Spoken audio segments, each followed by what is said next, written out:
morning, Michael. Morning, Jenny White. I did ladies first this morning.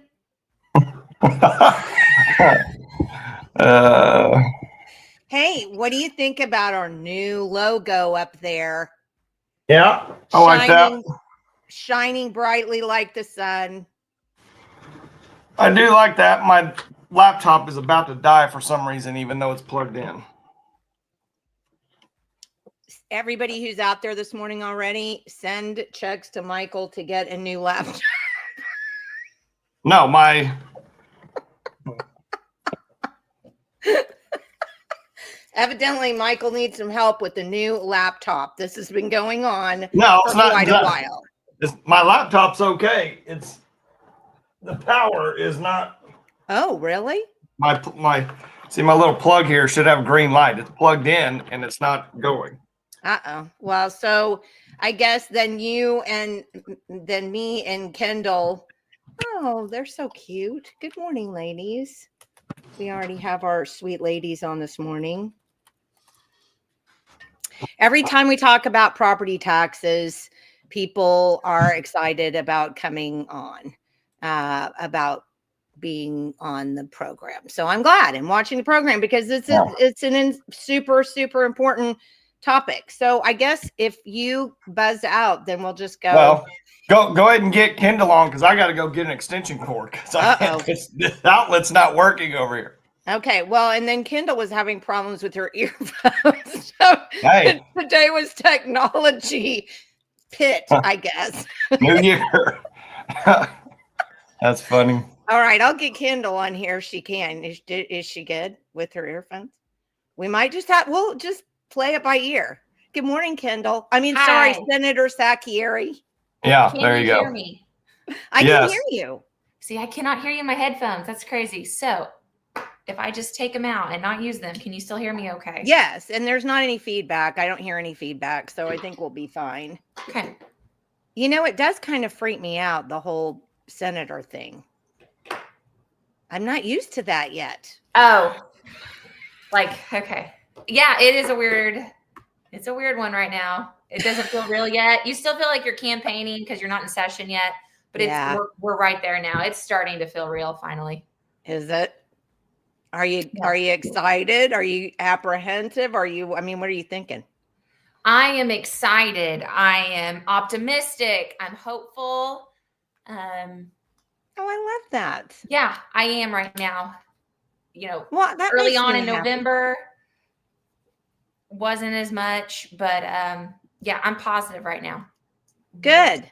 Well, good. I mean, that's a wonderful thing. I mean, you start out on positive. Well, I was going to say there's nowhere to go but down, but that's not where we want to go here. So no, I'm glad. And tell everybody where your office is so we know where to come find you when we're at the Capitol. I'm on the 4th floor on the north hallway on the Senate side. So I'm on 4th floor in room 430. 430. Yeah. Okay. And has it become what you want it to be yet, your office? No. I don't know what I want my office to be yet. So it's a blank slate right now, except for my children and my husband. They get some spots.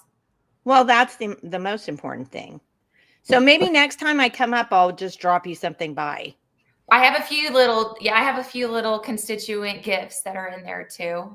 But my walls are pretty blank right now. I go into some of these guys' offices and I'm like, wow, there's a lot of stuff going on. So less is more usually, Jenny. So in terms of legislation and what goes on at the Capitol, I'm going to say 2 thumbs up on that. Yep.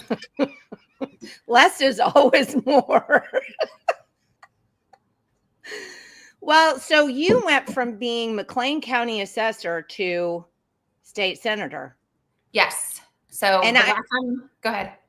Well, I just wanted, why the jump? I don't know. I don't know. I was called to run. It started late December a year ago and kind of kept pulling on me. I kept watching my current legislator. So did we. Yeah. And I just wasn't feeling good about her. And when I was hearing talk that no one was going to run against her, or people were scared to run for that seat. They would run for the House. That was Sherry Conley's seat, my representative. They knew it was an open seat. It just seemed like that was attracting everybody, and nobody was paying attention to our Senate seat.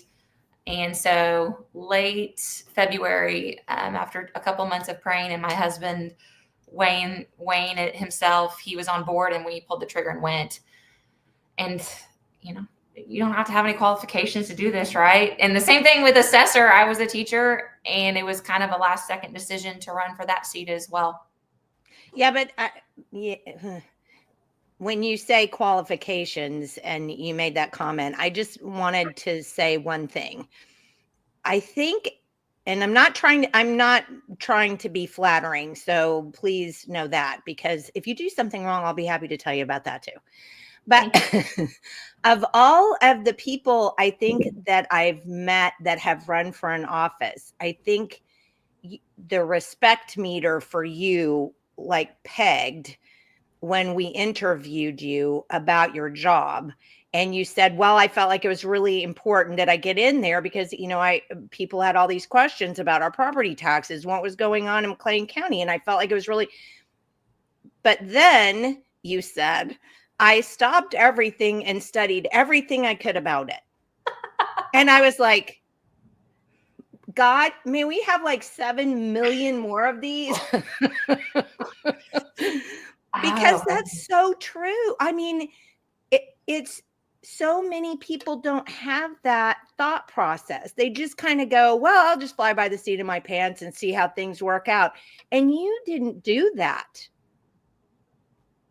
I mean, yeah, I was scared to death when I put my name in the hat. I didn't know what I was really signing up to do. I just thought she was the property tax lady. So there's so much more to it. And there's a huge book on it. I had to learn what the job was. And then I had to learn my titles, what drives the job of the assessor. So yeah, I had to, and then you get in there and you're like, okay, it's really not even me. It's learning how school boards work and how these taxing jurisdictions work and how the budget process works every year to get to this final tax rate for these school districts. And that's not my job. My job is a value. And so then I started learning all of that, and combined, it's been a really great experience to take now to the Capitol. In all honesty, it is. I mean, that was why I was so for you myself, because I'm like, so many people up there don't have the basic knowledge even about taxation and where money comes from, how it's apportioned or appropriated. And I thought, you know what? Of all the people I know, and I don't think I'm being facetious about that, of all the people I know, I would pick you for sure because you have so much background on taxation. On one side of it, yeah. But I mean, and I understand, but the thing about it is many people don't even have that. No, it's just not their livelihood, right? I mean, you got to commit to learn this stuff, and you got to dig. It's not like it's not shared publicly how this stuff works. Well, and so I'm going to ask you this question. Why do you suppose it isn't? Because people would not get their stuff accomplished that they want. They wouldn't get things passed. They wouldn't get ballots with a 50% approval, I think. I don't think that, I mean, if people literally knew what was behind the scenes of these ballots when they vote on these tax rates, these tax levies, extensions of tax levies, they're sold one thing and it's a totally opposite when they give that approval. And they never hear about it again after they approve it. No one looks at where the dollars go once they're approved. It's pretty much the Wild West on some of these ballots when they're passed. And the spending that comes with them. So I think let's start off. So you watched our program with Representative Jay Stiegel, and he was talking about, because there's a large movement, I think, in Oklahoma citizens are waking up and realizing they don't own their property. And they're starting to get the idea that maybe this isn't a great idea and we need to do something to stop that. And that's part of the reason why I keep pushing it. I mean, I pushed it for a long time just because I hate the fact that I don't own my own property. The state can come take it if I refuse to pay my property taxes. And if the state can take my property when I refuse to pay taxes, it wasn't mine in the first place. I was just renting it from the state. And I don't think it's ever made clear how that works. I mean, I never learned that until probably 8 or 10 years ago. And I was just shocked because, you pay property taxes, right? I mean, it's something you think about, but then you never think about the fact that property taxes, well, what happens if I don't pay that tax? Because we're so indoctrinated in this country to pay a tax, whatever that is. I mean, think about it. We had the Boston Tea Party to push back against taxation. And now in America, if you say, well, we shouldn't be taxed for that, people have a meltdown. I know. It's disappointing where we have come and how we so quickly got here. I guess because we're spoiled rotten with the taxes. I mean, the taxes have spoiled us in a lot of ways, and has just gotten us far from that concept of you work hard for your money, you keep it, and you earn what you put into your life. Now it's everybody gets everything, and taxes, if you take that away, you're a bad person. If you stop funding this and helping the cause, you have no soul. So, or you hate children. Or you hate children, or whatever that tax is supposed to do. I would mention, Lisa Standridge's bill, if you've seen it yet, that it just takes away the power of municipalities to spend taxpayer dollars to subsidize homelessness, basically. And there's going to be a huge fight on that if it even gets a hearing. It's not stopping charitable entities or anything like that, but it's basically saying my city should not be paying for homelessness and continually cyclically funding it forever, perpetually. Well, and I agree, but let me ask you this. So last night we had our Luther town meeting and a group of us went to protest something that they were trying to put on. It was on the agenda. It's an ACOG program, and everybody knows how much I love ACOG. And it was an ACOG program to reduce fatalities in car accidents to 0. So automatically, it's a punk because you can't do that. It's not possible. So automatically, it's a punk. So we went to our town meeting, and a bunch of us and the board listened to us and said, no, we'll just not do this. So I guess the question I would have about what Senator Standridge is trying to do is, shouldn't that be something that the taxpayers in the municipality fight back against? Yeah, and it's like I said, it's a very infant bill right now, right? It's just filed, and the media got a hold of it and ran with it and made it sound something that it wasn't. But it's just that question. That's all I brought that up for. It's really, I'm not promoting or going against. Oh, no. I know, but I think it's a good thing to talk these things out, because I think, and I do it. I'm not saying I don't do it. That's part of the reason I talk so much. I think I have to talk things through to find out whether or not they make sense. So I'm not saying one thing or another other than just, and it should be more of a vote of the people, if we're talking about that bill, for each town, that they want to use their taxpayer dollars to facilitate homelessness. She's from Norman, and I can tell you, I dread going to Norman right now because of the homelessness. So it's a constituent bill. I get where she's coming from. It's going to have some fight with it if it does get a hearing.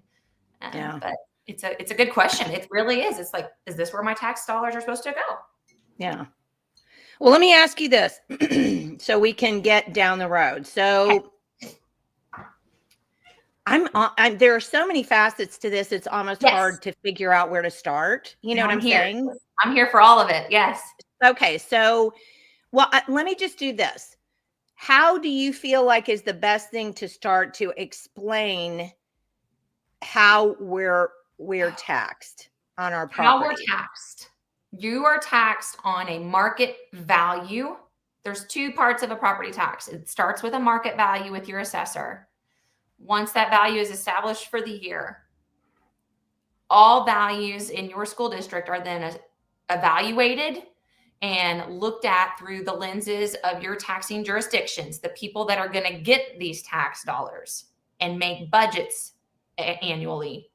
They look at that final valuation for your school district to determine, okay, well, this is how much money we need to fund what we want done. So school districts is your biggest one. I'm going to just go with school districts. They look at the numbers, and if the funding is not there through the valuation side, they're going to readjust their tax rate to make it fit their budget. Does that make sense at all? So, well, it makes me want to scream, actually. So my job, let's say my hometown of Blanchard, I assessed everything, went through protests. Everybody's happy. I have no outstanding protests. I finalized values in June to the state.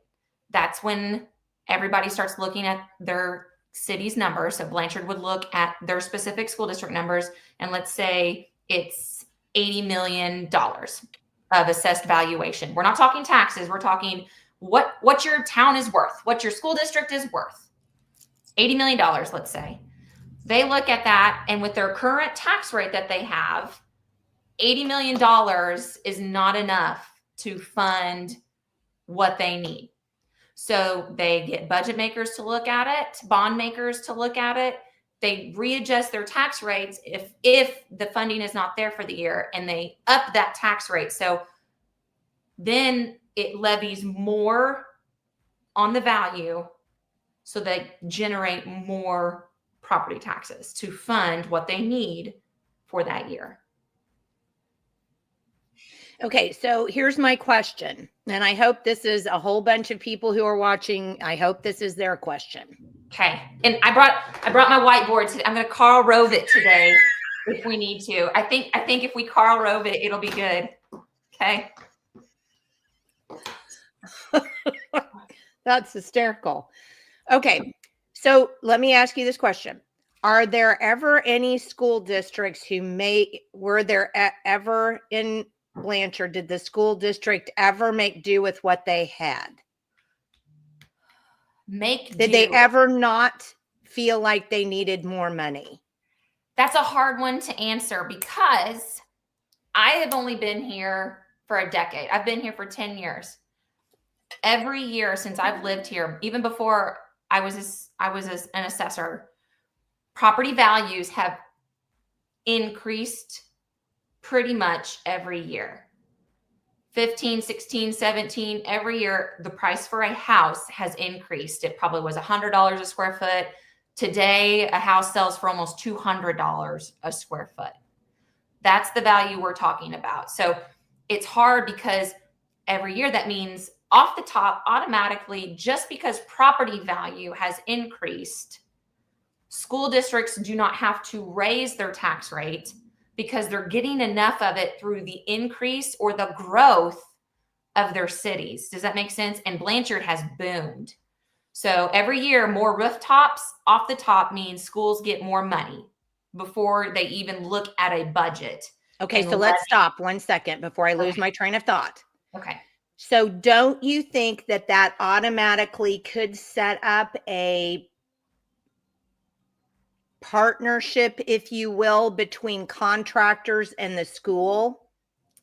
Yes. And because if I can put in more buildings, if I put in more homes, I over here get more money. Yes. And so that has been a fight. I don't want to get myself in trouble today, but even within Blanchard, there's always been a push to keep city and school tied and harmonious and working, a scene of working together. And we try to say, no, you need to stay apart. Let city council do their own thing. Let Blanchard Public Schools do their own thing, or whatever school district. And instead, they always it seems like they want to work together to promote growth, because so it does. Many it helps things are making sense to me now that you're saying this. And I don't want to throw anyone under the bus. It does. It helps every party involved, of course. More houses, more businesses, more money for schools. So let me stop again. Sorry, because I know I'll forget. Okay. How, and we talked about this the last time you were on, so you may want to put a pin in it. Carl wrote it, so we can go back to it. When does it ever get to be enough? I mean, I understand that you would have to increase the valuation on a home slightly in order to keep up with the cost of living per se, you know, the level of the economy at the time, because you don't want to be sitting on your home is your largest investment. You don't want to be sitting on something that's going to lose value every year. So, I mean, obviously homeowners would like to feel like they were getting something out of it. But at what point does a home that took $50,000 to build becoming a $500,000 home really help anybody but the school district? I mean, I don't know. That's just a thought off the top of my head. Every time that valuation is reassessed, a 3% increase on your value from the year before can take place, thanks to the people of Oklahoma in '97 voting on it and making it a constitutional process. It's not a tax 3% annually, it's a valuation 3% annually. So that's the cap on your valuation annually, right? Yes, is only 3%. It's only 3%, and people get that confused with a market value. Your market is your market. We are just appraisers at the end of the day. So if I appraise your house for $500,000 and last year the market said it was only worth $400,000, I create every year a notice and I mail those out as the assessor, right? You get a notice from the assessor in the spring to protest if you disagree with the value. But when I send those notices out, there's two numbers. It's the actual number that we say your house is worth, $500,000. Then we show what you previously were valued at, $400,000.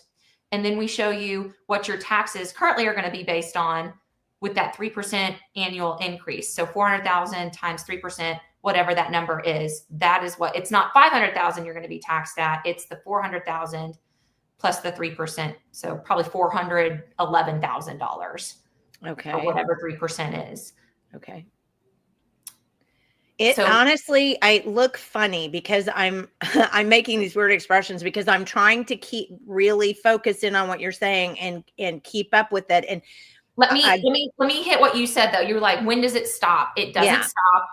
It's perpetual. And this is why property tax is so dangerous compared to a sales tax or income tax, because it requires a little bit of responsibility, at least in my opinion. Sales tax, income tax, annually, you have to predict the future, what's going to happen.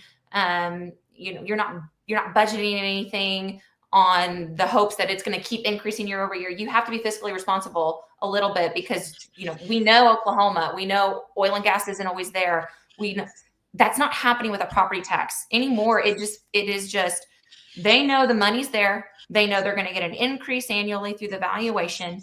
And even if they don't, they have the option to raise a tax rate to suffice. So let's say the property market crashes next year.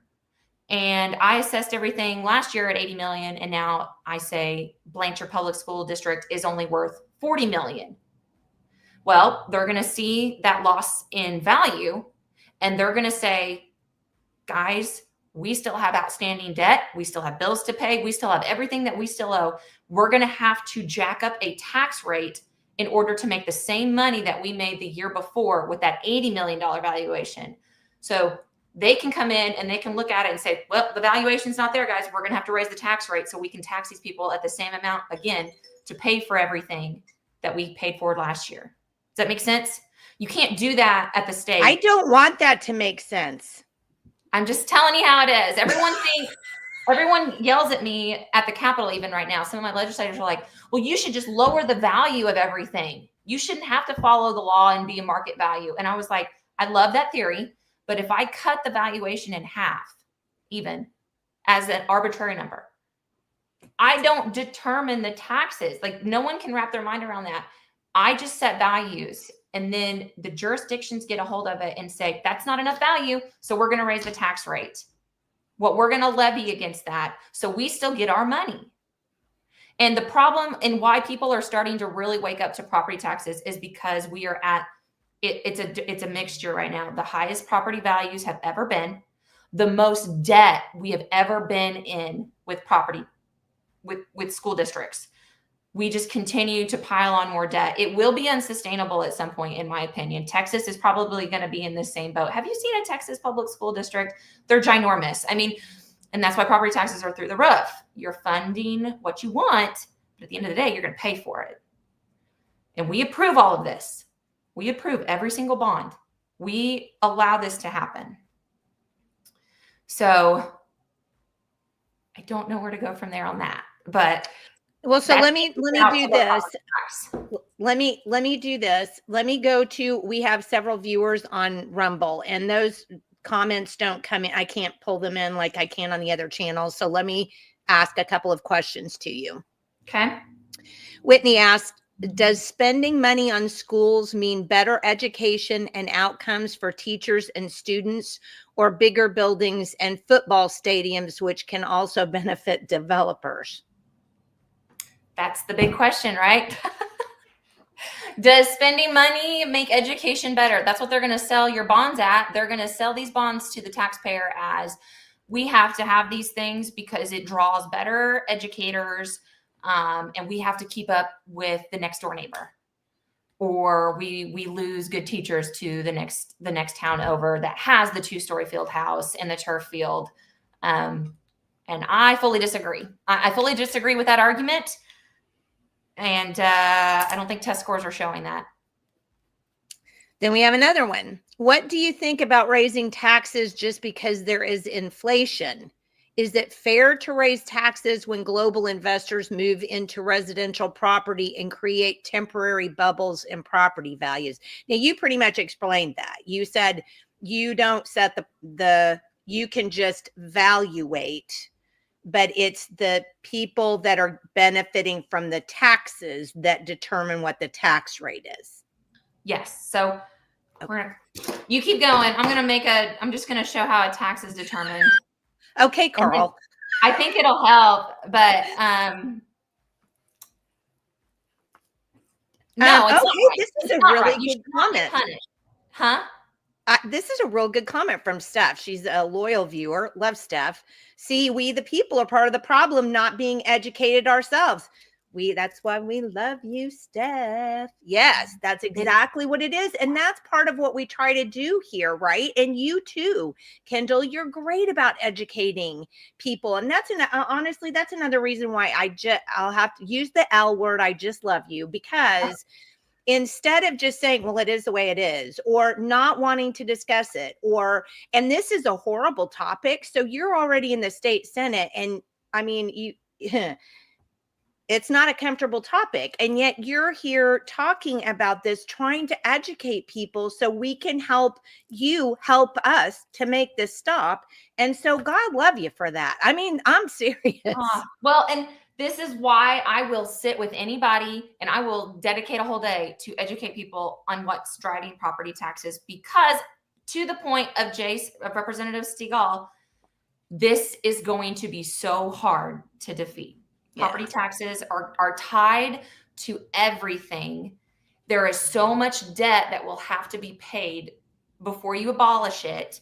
It influences state aid formulas to schools. I mean, it literally touches everything. And if you get rid of it, you better be prepared for what comes next. And I'm there for that fight. I want to have those talks, but it's going to take brainiacs to determine what's the proper way. I mean, first of all, you got to quit spending. But in the meantime, that's why I educate everybody, because you have a lot of power right now to stop your property taxes if you so choose. Well, you're going to have to outline that for us on your Karl Rove board, because that's what we want to know. So while you're writing, I'm going to put this in. It's not, and this is a great comment, Lisa, another loyal viewer. It's not informed consent when things are so cloaked that the politicians themselves don't even know what's up. We are guilty of falling for smarmy ads and empty promises, though. So I completely agree with both Steph and Lisa. I think part of the reason why we do this show is to help educate you, but then you have to turn around and educate the people that you know. That's how this works. So,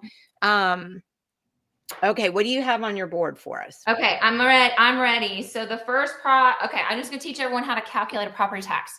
So if your house is worth $100,000, is this backwards? No, you're good. Actually, I don't know how you did that. Okay. $100,000 times 11%, because by statute, that's how you get assessed values in your county. So everything runs on an assessed value. It's basically just a ratio of your property value, so you can levy tax rates. Otherwise, you're talking huge numbers. So we condense it down to an assessed. Wait, what does levy actually mean? I'm sorry, I hate to go back. Levy means, I don't know how to describe levy. I should. Means how much burden you put on that number, how much tax rate you levy. I don't know how to say it. I know. I'm sorry. I don't know. That's a good question. I need to think of that as I educate people. A synonym for levy. Yeah, because you hear the term levy, and a levy means a lot of different things. A place for water to run through, you know, or that stops water. Levy could mean leverage, you know, some kind of leverage. But I don't know how to make it make sense to me in that particular. Well, when you levy a tax, you're putting a tax on that value. Oh, okay. So then that is kind of like leverage in a way. I mean, I'm sure it's okay. All right. Okay. I think I got it. Thank you. All right. So in the state of Oklahoma, you start with the property value and you multiply it times your county's tax assessed ratio. Every county has a different one, but it has to be statutorily between 11% and 13.5%. So my county is the lowest it can be. It's 11%, but Cleveland County is 12%. So take it with what your county is if you're going to try to calculate a tax. So that gives me an $11,000 assessed value. And that's where the county assessor stops. There's no tax bill yet. I then submit all those numbers to budget makers, and they start doing their little tax calculations to figure out what they need. But I just say all that because every school district is different. McClain County has a bunch of school districts. If you take that $11,000 in Blanchard, you're not going to pay it the same as you would in Wayne, both in McClain County, because they have two different school districts. They have two different tax rates. I don't determine those. Your school districts do. Right. So then I basically took that 100,000 times 11%, 11,000 assessed value, and I levied it. Let me put the levies over here. I'm not doing a very good job. I'm going to have to learn how Carl Rove does it. No, you don't necessarily. Mills. We're talking millage rates. Do you know what mills are? Yes. Well, you explained it before, but mill is based on millionth, right? Yes. So it's a millionth of it's 1/1000th of every assessed dollar. 1/1000. This is your assessed dollar, 11,000. Okay. So we're going to levy in Blanchard school districts. We're at 114 mills. So anytime you take your millage rate, you call your county, hey, what's the millage rate for my district? They give it to you in a whole number, but you have to convert it to 1,000th to make this formula work. So I know. So it'd be 0.114 times your assessed value. And that gives you a tax. And that tax would be 1,258 with some rounding. Okay. That's Blanchard currently. We're at 114.38 mils. Okay. If you stop passing bonds in Blanchard and that last bond falls off and you don't renew it, my taxes would go down to $869. So stop 1 second. Here's a comment. Mom and Pop are heading into bankruptcy because property taxes are too high. Incomes do not justify the inflated property values. So there's the value, but then there's the tax. And that comes from the school district. So if we're all so upset about our property taxes and the school district sets them, but then we're going to go out and play apologist for the bond to create a new $40 million basketball stadium, Right. then we need to just hit ourselves. That's what we need to do. Well, and that's basically where I go when angry taxpayers come in and their taxes went up substantially. I quoted them a lower tax in the spring. I do this every year. I would send them a notice and say, here's your value. Here's what's your estimated tax is going to be. It has to stay estimated because we don't know those numbers until the fall. So they see one number from me and they're okay with it, right? Then the fall comes and a bond comes on and the tax rate shoots up. Now you're levying more mills on that same value that I gave you in the spring, and your taxes just jumped $700 from what I estimated you. People come in angry and they're mad at me, call me a crook. And I'm like, the value is the same. The value is what I gave you in the spring, and you didn't protest. You didn't have a problem with the value. Did you vote for this school bond? Well, yes, I did, because I want my child to have a tennis Fill in court the blank. in a swimming pool. Well, then you're going to pay for it. And that is what you're seeing now. Well, I can't afford this. Well, I can't help you. You voted for this bond and it added $800 to your taxes. Your value is the same. I cannot help you. And I get their frustration, and the school districts will sell that this is not going to do anything, and sometimes it doesn't, right? Sometimes they're extending a tax, or sometimes they miscalculate. Blanchard did that a couple of years ago, and it skyrocketed. They did not budget correctly, and it still raises the taxes, even though they told us it would not. It's because they messed up. And there's no liability, it's just you keep on going down the road, you pay the tax and you move on, or you lose your house. So what you're telling me is that the schools are, I'm saying this, I'm not putting the words in your mouth. I'm going to say, from what you said to me, I am hearing that schools are insatiable in terms of the money that they want to collect, and that in my personal opinion, it seems like a very cozy relationship when you've got contractors here and you have a school here, and there are buildings going up, and the school is super happy about that. But then I wonder how many of these same contractors are also making money from the bonds that the school is passing in order to say, oh my goodness, you know what this is? It's a circular deal. So I'm figuring this out. So the contractor gets in bed with the school, basically. We know I can put in a housing division here of about 1,200 homes. Oh, this is great because I'm going to make this much money off of that.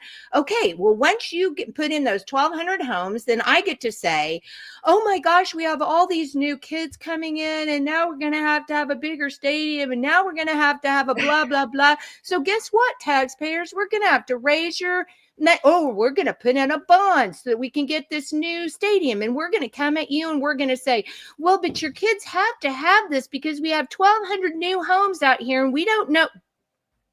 Yeah. I'm not going to comment much. I'm not going to make you comment on that. I'm just going to say that seems like a pretty rational circle in there. And I think until we get in the middle of that, taxpayers are going to be screwed. But I want to ask you, Julia says, which I know you will agree with, actually, all government is insatiable. Never seen a government go, you know what? We're going to reduce your tax rate just because they wanted to. We're going to try. We're going to try to change that. Let me do disclaimer. Okay. This is, again, it kind of goes back to why property taxes are so dangerous, because they're so accessible and perpetual and easy to get what you want without facing any kind of, but this is only in school districts that are growing or are stable. It does hurt some of my some of my rural schools are dying. They have nothing. They can't get a bond passed to save their life to keep facilities. it's a catch kind of on some of them. So I do want to speak up for some of my rural districts that I've seen it. Or they had a judgment come down and they lost their lifeblood for property value. So these panhandle schools that thrive on oil and gas because they don't have businesses, they don't have rooftops, they're all ag land. Ag land basically pays nothing. Oil and gas, or wind, and these judgments come down and say, no, you're not taxable anymore. You don't have to pay that. It just cuts the legs out from, and they have nothing. So and that's what happened in the Panhandle, the way I understand it. The wind industry came in and said, oh, well, we're going to pay taxes on this, and that's going to help your rural schools. And then the wind people sued the schools to keep them from having to pay in for the schools. So that's another problem you have with property taxes is just it's pockets of wealth, and then the rest are kind of scrounging to get what they can. Now the state aid formula helps with that, but it's sometimes not enough, or it just, state aid can't pay for everything, new buildings and things like that. The money's just not there for that. So you do it through property taxes, but, equalizing would be an option to look at your property taxes, but I'm sure that's a fight that nobody wants to do, but it would just maybe help level the playing field and would maybe help, but that's a speculation. I don't know. So I said, it's going to take brainiacs to really figure this out. Because equalization sounds like socialization in the sense that every school would get some percentage that was essentially the same. Correct. So Lisa says, when will people understand that raising taxes to throw at schools has never improved actual education? And I think I think people are finally to the point now where they're coming to grips with the fact that increasing money does not increase output, does not increase performance. I mean, we've said that since 2008. This particular organization has said that since 2008. It has never worked. That's not what works. It's the time the teacher spends with the kid. It's the curriculum that's given to the kid. Those are the two most important things. But I want to touch, because we're going to get, I fear that there are going to be some things that we miss because it's such a broad ranging topic. But I think what I want to do is talk to you about what happened in Kingfisher, because I think this may be a way to help people solve the property tax issue. So in Kingfisher, I'm sure those of you who are loyal viewers, you know that Kingfisher had a coach that was convicted actually of physically abusing several of the players. And there was a large judgment that came down against the school system, Kingfisher Public Schools, for the employment of that coach for what that coach did to these players. I don't remember how many millions of dollars it was now. 24? Does that sound right? It was something, really exorbitant. Anyway, so there is do you call them a group, Kendall? You're going to have to help me. So you are the assessor, but then after so you're help talking me. about an excise board. Exactly. So after you have assessed the value and the schools come in and say, I want this much money, the school then has to go to the excise board, correct? Yes, and every taxing jurisdiction. Let's be fair. It's not just school districts. It's career tax, EMS, libraries, trying to think what else could be an entity. Police and fire in the county. Well, county is, Yeah. So it's more than just schools, but schools is the biggest chunk. So we always just acclimate it to them. So, but yes, then the final say goes to the excise board for the entire counties, and including county government, right? County government gets property taxes too. It's about 10%. So even county comes with their budgets. And then 3 excise board members review those budgets and ultimately say yes or no. That's the final approval. So here's what happened in Kingfisher. That excise board voted against the increase in taxation Kingfisher Public Schools wanted in order to absorb the multi-million-dollar lawsuit. Yep. They said no. And here's how you know, to me, I'm going to say it for me.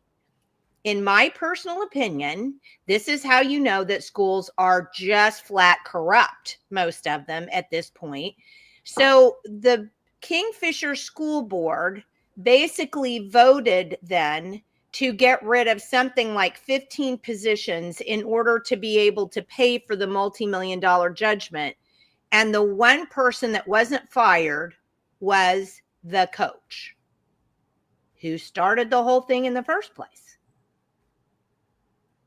So what exactly then does that say about where our public schools, where's the focus? Is it in sports? Is it in being number one in the conference? Or is it making sure your kid can read and write and do math before they graduate? So I thought that was very interesting. So if we, let's say our school comes in and jacks the prices up because they passed a bond, right? They got a bond to pass. So they jacked up the taxes. Can we go to an excise board meeting and say, no, we don't want this to go. We don't want this tax increase. Of course. And it'll be posted. It's an open meetings. You just got to look on the billboard or whenever they post the meeting, keep an eye out, those brigades out there that are constantly looking at these cork boards when those postings go live, when they're going to meet. But yes, an excise board, you can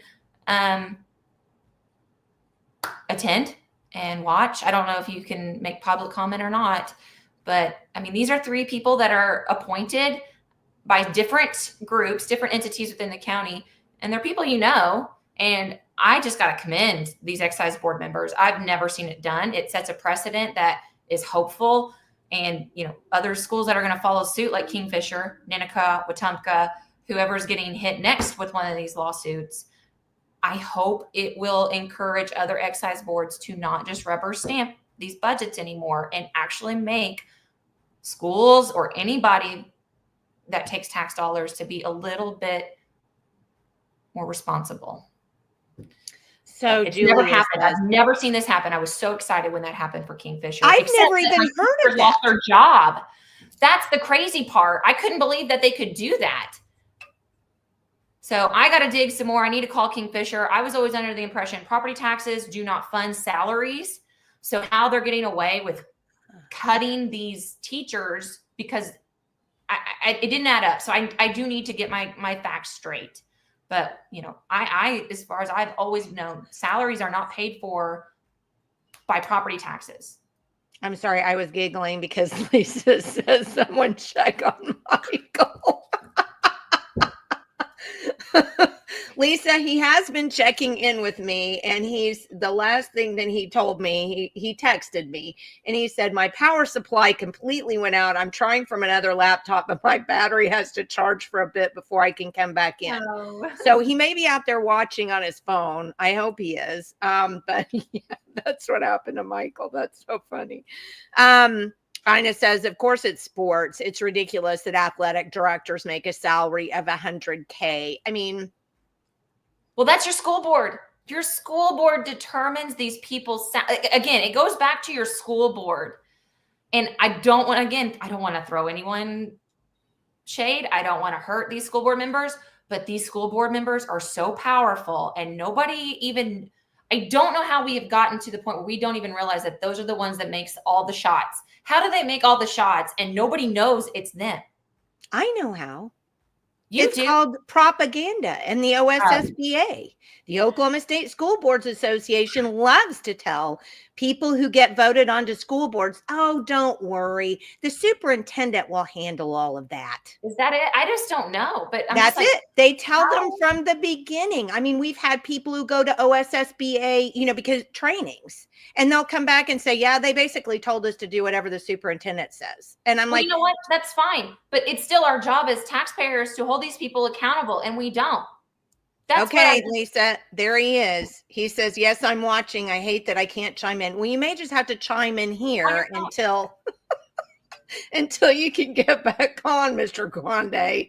Julia says OSSBA is training school board members to do exactly that. And Julia knows that because we talked to a bunch of people who got elected to school boards. That's basically what they said. We went around and tried to teach school boards, that they have way more, they have all of the power, all the power at the school. I mean, they can say, no, we're not going to do a new bond. That's another thing. People, get people on the school board because they can say, no, we don't need another bond that's going to cause us to jack up tax rates here for XYZ, fill in the blank. They just don't need it. I mean, well, that's to determine by the people if they need it or not. I mean, that's what I'm saying. Like, it is really our responsibility at the end of the day, and we don't do it.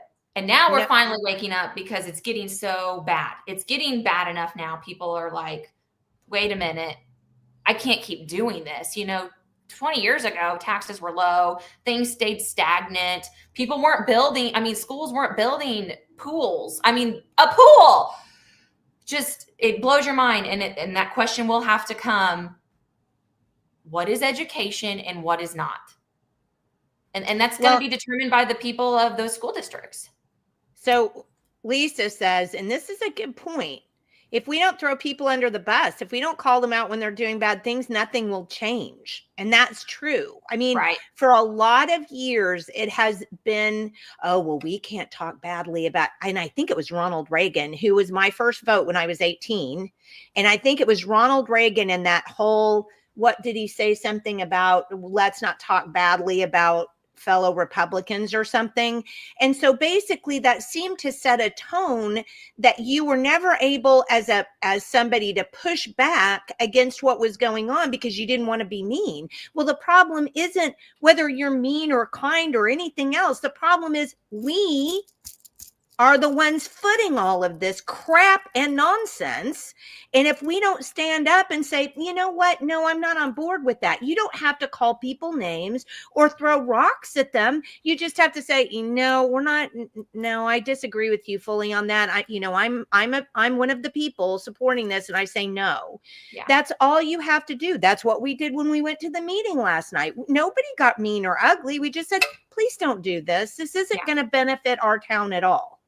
So we have to be able to call people out. We just don't have to call them names to do it, right? Absolutely. And when I said that, I just meant I didn't want to lump every school board member in the state of Oklahoma. That's what people that watch this video that are against it, that's what they're going to say. She ran no, but it's the bad ones that they're not even bad people. They just are told to do X, Y, Z. And nobody's watching them back home. So they do it. And it doesn't make them bad people, but we're just asking for good school board members to go in there, look at the numbers, think independently. Gosh, if I could just think independently, please, that would solve a lot of this. And then taxpayers, you better wake up. And these people are making decisions for you every day. You're mad about superintendent salaries, then go talk to your school board. I mean, we saw all those coming out, $200,000, $400,000 superintendent pay, whatever. You're mad about it. Your school board decided it. So go yell at them. Don't yell at the state. I mean, it's time or we're going to get nowhere. Well, let me bring up a couple of things from what you said, just from what has been what I've seen over the years. There is a whole lot of people don't want to take the time out of their evening to go to a school board meeting or go to a city council meeting. They just flat don't want to. And a lot of that mentality is, well, Senator Sacchieri, I elected you to go up there because I liked what you said. And so I expect you to do what I'm expecting you to do, even though you don't really know what it is. But because I liked you, I'm going to put you in and you do everything for me. Right. So there's a lot of that. Yeah, there's a lot of that. Then but that alleviates them of having to call you or do anything because they voted for you and you're going to represent everything about them. Right. So that's a problem, number one. Then the second problem comes in because I've seen this over and over again, too. well, so and so on the school board is a community leader, and we just love them, and they're great. There's nothing they could be doing wrong, and I'm not going to go up against that person. They're my friend. I can't, right? So we have a whole lot of that too. Yeah, at every level. It's we've got to get out of the mindset of friendship when it comes to governance. I am not your friend, Jenny, when it comes to legislation, and you better call me out if I'm doing something wrong. I'm not your friend in this case. I am your friend. But you see what I'm saying? You better be my friend. Same on every level. No, but you're exactly right. I mean, even if like I've disagreed with people before, and that doesn't mean I don't like them anymore. I don't know why we can't get past this. I don't know. If I say something like, hey, Kendall, I saw this, and, maybe rethinking on that thing, we'd still be friends. I would just be telling you, hey, look at this from a different perspective. So we've got to stop that. We have to, because if you're, what? And here's something else we might think about. What's the definition of a friend? Because if you're my friend, I see where you're going. You're still going to be my friend if I don't agree with you on 100% of stuff. So let's think about that then. If we're friends, it all works out in the end. If we're not really friends, then who cares at that point? What does the Bible say? Just go back to the Bible. Like, what is friendship in the Bible? What is iron sharpens iron, right? Correct. It's harsh. Friendship is truthful, and it's there for the hard parts, and it's not just facial. So, or facial. It's not just skin. Surface. It's not just skin. It's not surface. There we go. Yeah. It's that. I don't know how we lose that. We go to the Capitol, and it's like, well, I'm not gonna vote against his bill. He's my friend, even if it's a bad one. How about you just go and kill it when it gets out of committee and do something else with it? And it's like, no, we're just beating around the bush. If we could just be honest with each other, tell our opinions, punch it out and move on to the next bill and do the same thing again, we would get a lot more stuff done. But right now it is at every level, school board especially.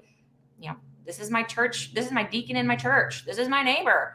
I can't say anything about him. And it's like, well, maybe you can't say anything about how he mows his grass, but when he's serving me as my school board elected official, absolutely you can, and it can't be personal. Oh. It's not personal. Just stop spending my money. It's not personal, but you can see it down the road, and you're like, please don't do this. And we just do it anyways. So here's, I think, the biggest question that we're going to have this morning. How do you get people to understand that it's so important to get involved? Oklahomans just don't understand this. I mean, and then she goes on to say, have you seen Mustang? It's absolutely wrong. The local school board has destroyed that city's education system. So do you have any, thoughts? More people just waking up other people, and you do that through, I don't know. Speaking out here, going to your GOPs, bringing these issues up. Can I speak about this? If you're versed in something and it's wrong, then you need to be speaking out on it right now. I don't know. It's so hard. I get it. I know exactly what she's saying. Yeah, it really is. And it seems to be just kind of human nature that until it's on your doorstep and you literally, because we had a whole show dedicated to home insurance. You may not remember, but we had because our home insurance keeps going up. Yeah. So between what's going on with our property taxes and what's going on with our home insurance, there are absolutely, for a fact, some people being kicked out of their homes. They just simply can't afford it, because it's like, well, do I pay taxes, or do I eat, or do I pay insurance, or do I pay the taxes, or it's becoming a particular, it's untenable. I don't know how to say it any better. It's come to the point where it's simply untenable, and we're going to have to stop it. And that's why I so appreciate you coming on. And Kimberly says, love her. And then Lisa says, thank you, Senator. I highly respect your opinions and actions. And January, Lisa says, a friend loves at all times. So that's a good one too. That's good. Friend loves at all times. A large commercial property. Oh, that's interesting. Are large commercial property owners bribing the assessor to give a lower assessment? Now, I know that wouldn't be you, but do you suppose that happens in any counties? I mean, it's government. I have no idea. I mean, yeah, anything is possible. Is there bribing going on right now within our state? Of course. How are you going to find out? I mean, remember, you have a right to protest your value every year on the times, every year. It never stops. You can protest, even if your property values go down, you can go protest. So it's just keeping an eye on those property values. And if you can prove that this is clearly not right, you better be grilling your assessor. And all of this to say, assessors aren't off the hook. I mean, don't get me wrong. Assessors are not off the hook. They have a diligence to do that is be fair and equitable to everyone in your county and being transparent with how you got to that value. That's why I ran, because she could not explain her values. It was just, this is how we do it, and kind of forwarded it on to, and if I don't do it, the tax commission will come in and shut us down, blah, blah, blah. So that doesn't fly. They should have proof as to why their value on your property or anybody's property is the way it is. And if they can't defend it, then you better be protesting it or stirring it up, or at least having a meeting with them and saying, hey, you made a mistake. I mean, I've made mistakes. Don't get me wrong. It's data at the end of the day. If you hit too many zeros, I think I assessed Walmart one time for like $80 billion and they called me. I mean, it's a data thing too. I mean, sometimes you screw up, but that's why we send those notices out and they catch it. But yeah, I mean, again, it is a taxpayer responsibility on a property tax to keep an eye on it. I don't know what else to say to that. I mean, if you own property, you do have a little bit of responsibility. Well, but I think that's a fair cop. And I think that's another thing that we do. We don't want to take responsibility for our own actions. We just want to point the finger at you or at government or whatever that is and scream and rail. And if we would just get off our dust and do something about it, I think it's going to require work. It does. It requires work. It requires you to not probably watch TV 3 hours a night when you get home from work. It requires you to do whatever you're concerned about. But yeah, going and screaming at assessors or whoever you're mad at, I mean, that's kind of, my opinion is that's kind of why we are where we are in government, is just because we didn't do our own diligence. Then we just ruined this elected official's life. Nobody wants to do that. I mean, it was hard being an assessor sometimes. I was like, why am I doing this? But I built a rapport and I got a really good constituent base, and, it took time, but I can see easily why some people would just give up and be like, I'm going to do the minimum. This is so hard. And I try to do what's right. And you just get hammered and it's not, it's out of my control, things like that. I can see that happening.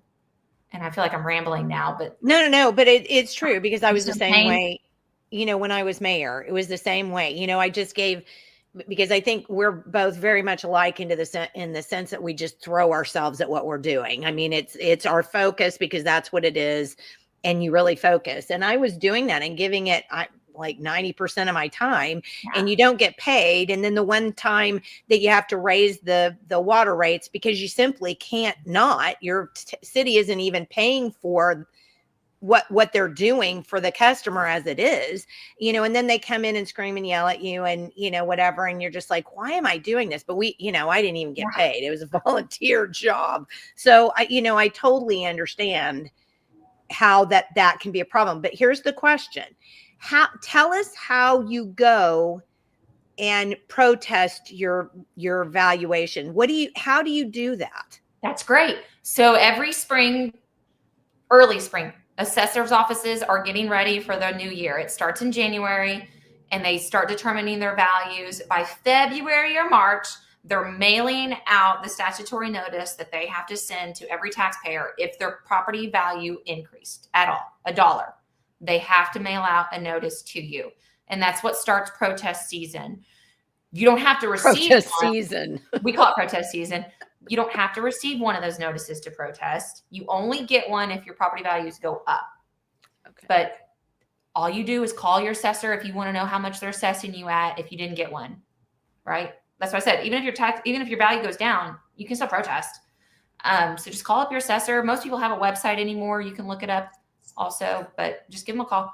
Ask what you're currently being valued at. If you don't like it, ask them for a protest form. They know what it is. It's called a 974, but just ask for a protest form. And it's as simple as that. Now, there are time deadlines, so make sure you ask, how much time do I have? Because every county is different on the time frame, because it's based on when you mail out that notice when the protest starts. So little counties get them sent out in like January because they don't have a lot to send out, right? They don't have a lot of work. But Tulsa County is going to be super late. Cleveland County is going to be super late. March, maybe even April. It's just kind of just giving a phone call to your assessor once every 2 or 3 weeks. Hey, have you sent out notices yet? I want to protest.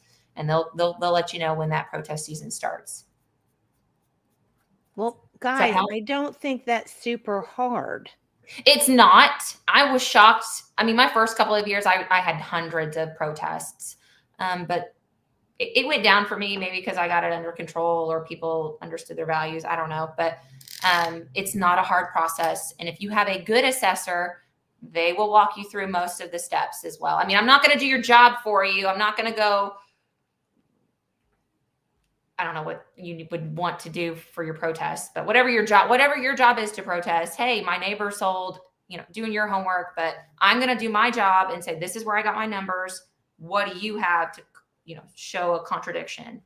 And usually that nipped it in the bud for me, but there was a few, I made mistakes. You're mass appraising 40,000 properties. You're not going to get every property spot on like a simple fee appraiser who walks through your house, sees the dents in the doors and sees the, we don't see that. We just see, hey, house two doors down from you sold at X dollars. You're probably in that same ballpark. That's what a mass appraisal is. Doesn't mean it's perfect. And that's why we send these notices out. And that's why you should protest and always look at your values. There might be something we don't know about your house that we need to know about. But now, so let's go on to the next one. So how do we go to our excise board and protest an increase in property taxes by the school or the library or the county or whoever it is? Okay, so this one's hard. I don't know if you can protest at the excise board. I would just call. Your county clerk is your secretary for all of these boards. So I would call county clerk at some point in the spring, late spring, summertime, and say, when will excise board be meeting to approve these budgets? Can I come sit in? Of course you can. I mean, you can, but just to be kind, and I want to sit in, get all those details. And you can ask her, are we allowed to make public comment, and are we allowed to protest at this time? I don't think you can. I think it has to go to the state auditor. That's where it ultimately ends up, in the hands of the state auditor once it's approved by the excise board. State auditor looks at all the numbers and makes sure everything is, I don't think they put a real deep eye on it, because I had issues with Blanchard, and I was like, don't you see a problem with this? And their job is really just to make sure they're not asking for more money than what they basically budgeted for, somehow making it wrong. You can protest those tax levies there. I do know that, because we almost did it 2 years ago in Blanchard. And then I found out, if you do this, first of all, nobody ever does it.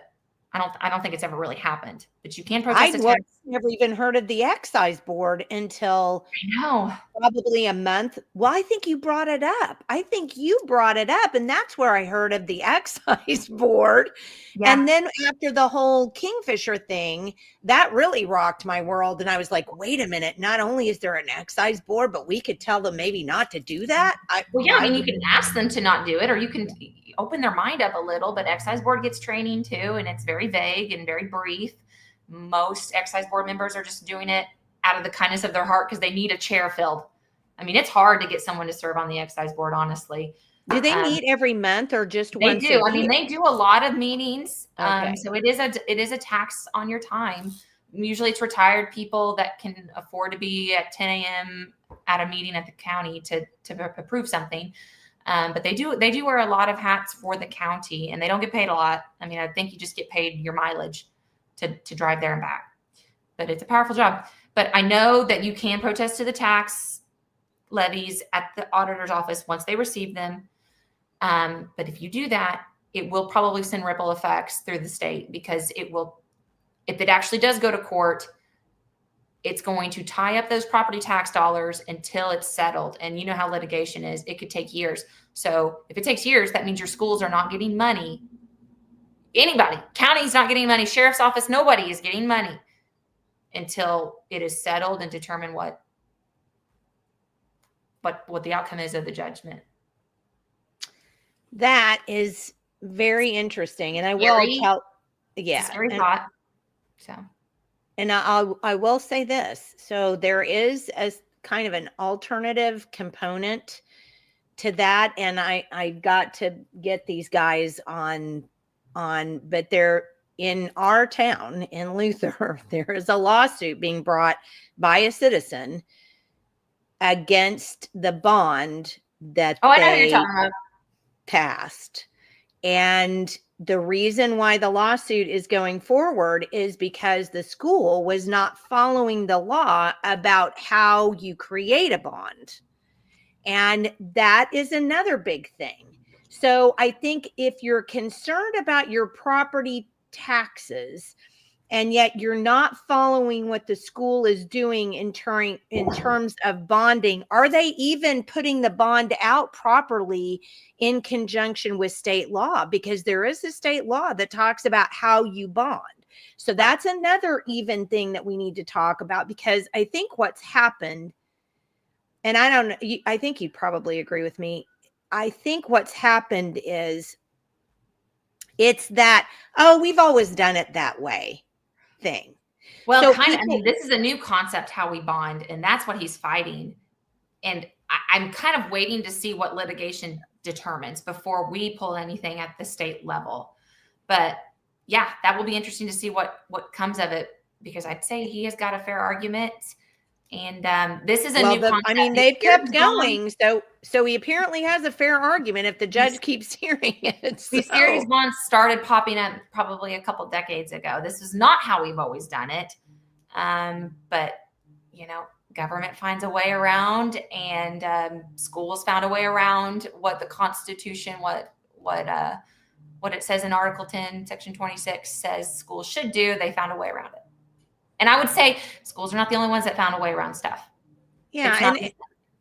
And you're right. We keep bashing schools, and there are other parts to that. But the problem is, and let's make this very clear again, I would say when I look at my property tax bill, schools are 60% of that, if not more. Maybe more like 70. It's probably more like 70. Yeah. So we may be bashing schools, but the problem is the schools are the ones sucking all the money out of our property anyway. It's not county. It's not libraries. It's not the 70% of your tax bill goes to public ed. Over 50% of our state budget goes to public ed. It is, you said it, it is sucking the life out of like it. So we can graduate kids that can't read or write or do math. So let me back up. So Alan says TIF districts. Oof. I'm not sure how to read this, but something about TIF districts. No, that is not true. That is not true. This is what you guys argued, you and Michael and Jay, the other day, that they are good things because you can do X, Y, Z. You remember that argument? I didn't say that. Well, you know what I mean. But the one fallacy that I heard in that argument was that they don't have to pay a property tax. And that's not true. They're still paying their property taxes. It just funnels right back into the district, the TIF district. So they get those tax dollars. The tax is still there. I still levy a tax within my TIF districts. But how that TIF is structured determines where those tax dollars are spent. And so if it's 100%, it goes back into the TIF, the developer gets it. Yep. So it's basically a non-payment, but they are paying, and they'll generate more money as those TIFs develop. Mm-hmm. Well, that's the whole idea behind it. A non-payment. Non-payment would be better than them getting the tax dollars, honestly, because they're just making money at no risk. Oh, yeah, TIFs are only for developers. Yeah. Yeah. Not all I mean, it's TIFs are only to make structured them money. like that, but if it's 100% developer gets the money, yeah, that's messed up. And he says, why is I assume he means assessor, like her not taking up any of these TIF areas? And I do think that that's kind of a problem for me, is I don't see assessors coming out except you talking about how bad TIFs really are. I mean, if you want to talk about schools, well, schools aren't going to benefit from that TIF, because wherever that TIF is, all of that money goes right back to the developer. It doesn't, you still pay it as a person, as a taxpayer, but it doesn't go to the school. It goes to the developer. Well, I'll just leave it as we have fought TIFs in our school district. Blanchard just passed a third TIF, and it was a standing room only. We went to City Hall. I spoke up. We said, please do not do this. We do not want it. And it was a 5-0 unanimous vote. It didn't matter. So I am fighting them. I know Nathan Dom always tried to get a bill for no TIFs. It never went anywhere. At some point, we may do that. But then you get people arguing, well, then you're telling the city that they can't do what they want to do. You're overstepping jurisdiction. So it's like, again, we could probably try to structure it to where a TIF has to go through a vote of the people. And I think there's a bill being filed for that this year. If it gets anywhere, probably not, because economic development loves TIFs. So it's a fight, but assessors are very vocal. If you go into your assessor's office and you say, hey, tell me about TIFs, the first words out of their mouth are going to be, we hate TIFs. We hate them. I hate them. They're a pain in the butt. They're extra work. And then if they're not structured right, they're very bad. Now, the first one Blanchard had was decent. It was for the purpose that it was created when it was passed in legislation. It was to help a dying city that otherwise did not have the funding to get infrastructure to help them grow. And they structured it 50-50. 50% of anything that was generated within the TIF would still go to the school district. The other 50% went to funding the infrastructure for the city. There was no developer making money off of it. Oh, now that does make some sense there. But that is not happening in most cases. Well, that does make some sense there, because I mean, coming from a town where we've had infrastructure problems, particularly with water, I mean, that does make some sense. But yeah, the rest of them, I mean, like there's one in Duncan that's a huge problem. It just benefits, the developers and the landowner. I have shot down TIFs. We had a TIF for Sela. It's in Goldsby, a huge, 2-section area that's going to get developed. And my commissioners, we visited, and they ultimately decided, sorry, we're not doing the TIF. So we have shot them down. You just don't hear those things. But Carlton Landing, like these came in early when TIFs first got, like nobody knew what a TIF was. And these commissioners just sold off on it thinking it was a good thing. And they're still waiting to reap the benefits of this development. Yeah. Well, and the Carlton Landing thing, that only benefited the huge, rich property owners and the developers who created that. That didn't do anything for, isn't it? That in Eufaula? I don't think it did anything for the city. Pittsburgh County, yeah. But nobody knew what it was. They sold it as something, they came in and sold it as good for the county. And it wasn't, but nobody knew.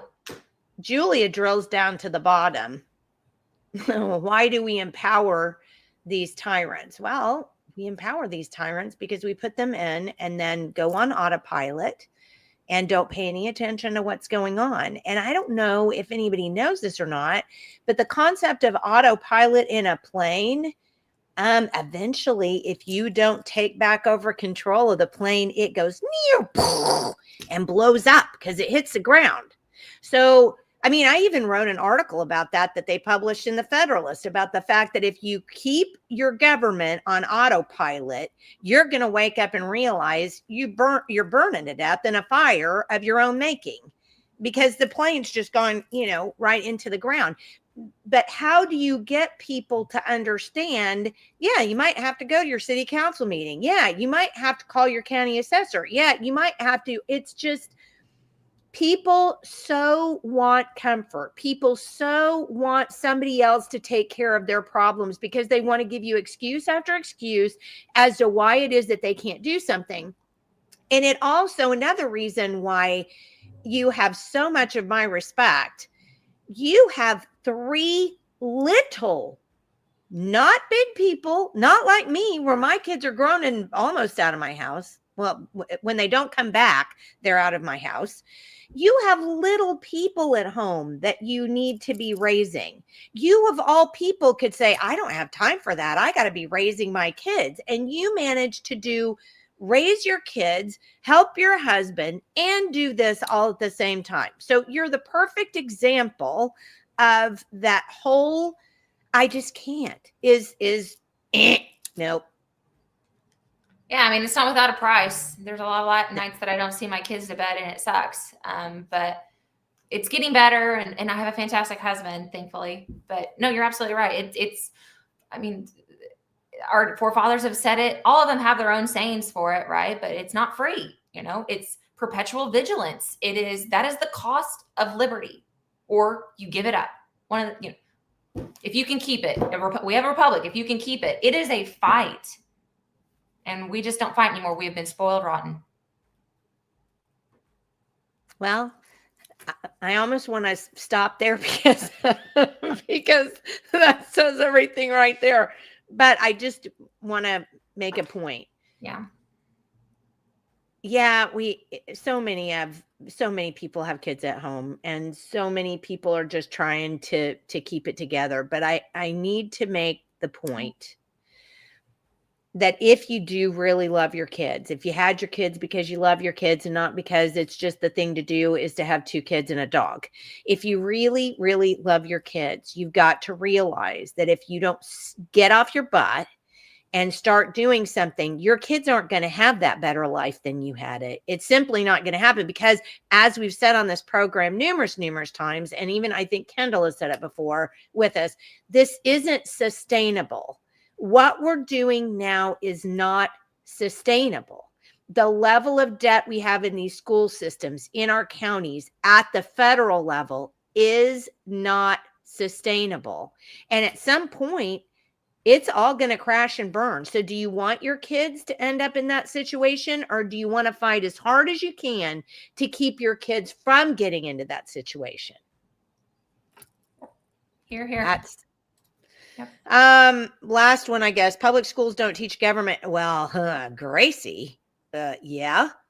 Public schools don't teach government classes the way they once did. Most younger people have no idea how to make their voices heard, or they do. We do have some, what are they called? Julia will remember, something civics. And basically they're a left-wing organization that comes into schools and shows kids how to basically get the government to do more for you, get the government to fight bullies for you, or to create a new protected class. That's what that's for. I govern, I think is what it's called, or something civics.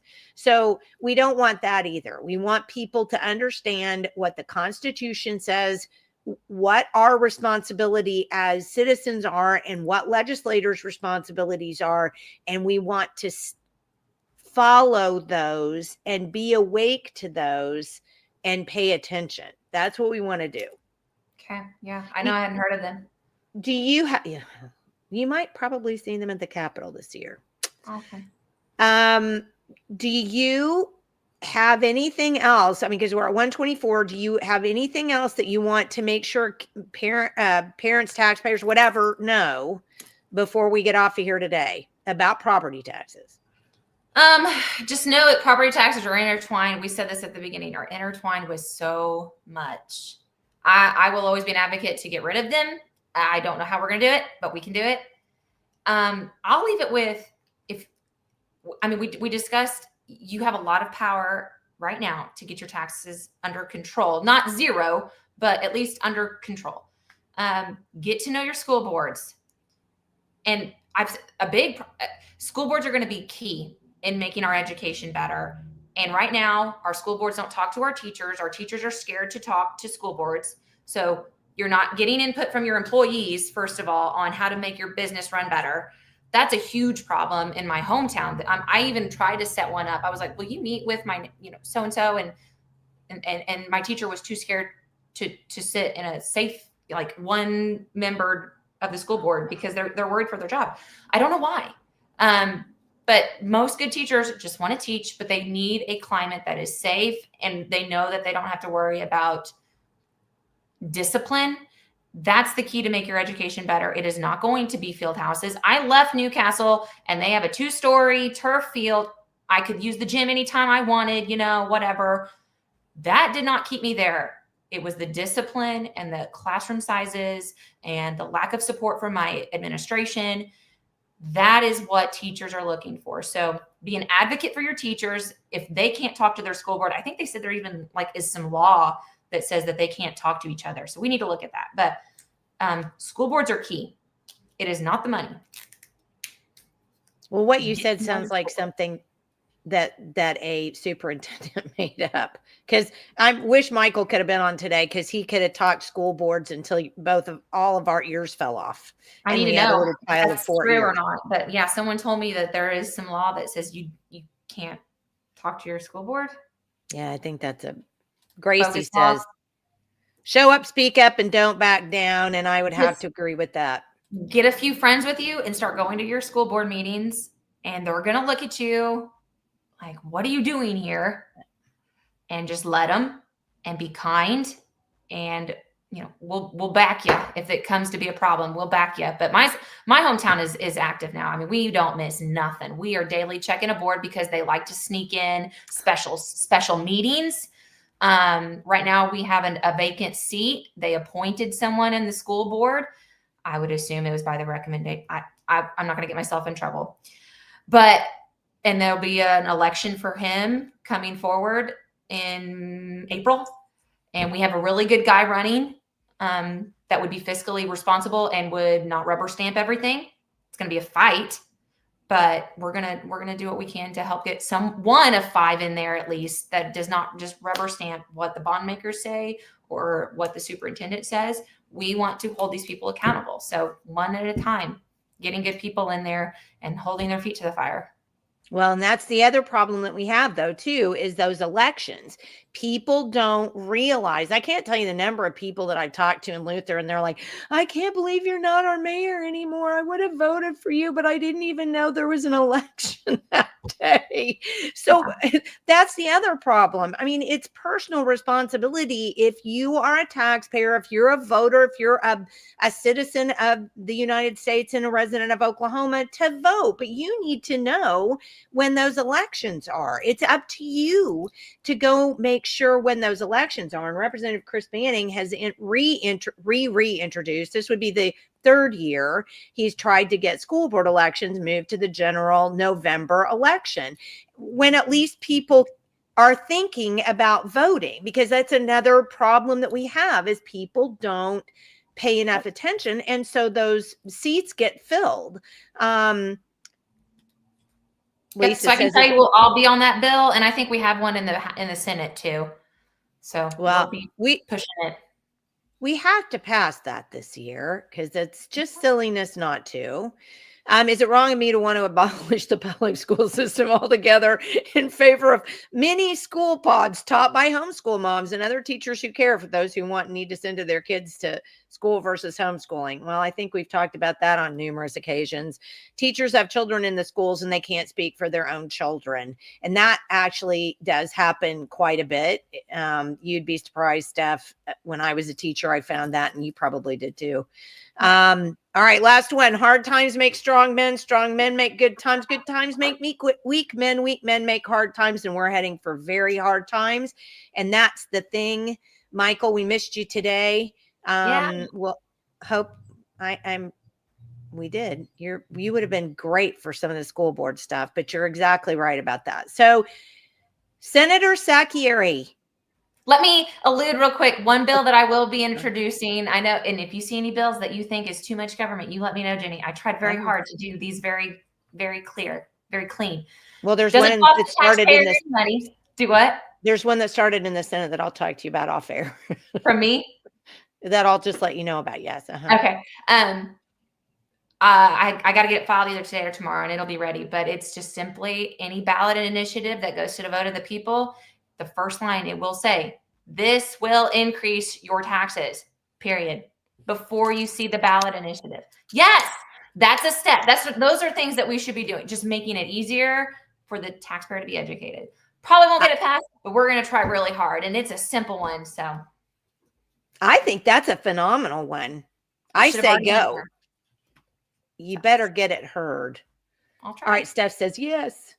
All right, well, Kendal, I can't tell you enough I just can't tell you enough how much I appreciate you being on, but not just being on, but just being such a great educator on these issues and being willing to talk, being the strong woman you are and being willing to talk about these things without, just being yeah, willing. I mean, it's not without, I mean, someone will see this video and it will cause problems for me probably, right? You speak out against blah, blah, blah. And you just got to stand your ground with facts and just move on. I agree. So, and that's a cost at any level. And I know people are scared of repercussions going to their school board meetings, and you'll have to weigh the cost, I guess. Well, nothing's going to change until we,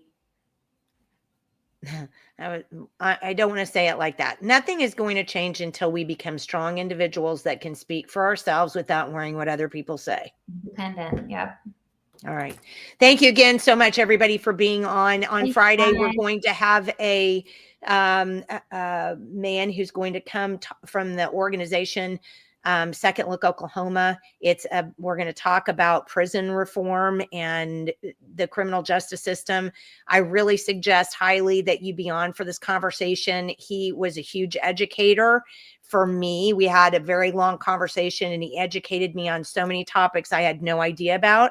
So he's going to do that for you. So if you'll tune in on Friday, then that's what will be our topic for then. So thank you again. We always appreciate you being on. And I know I'm speaking for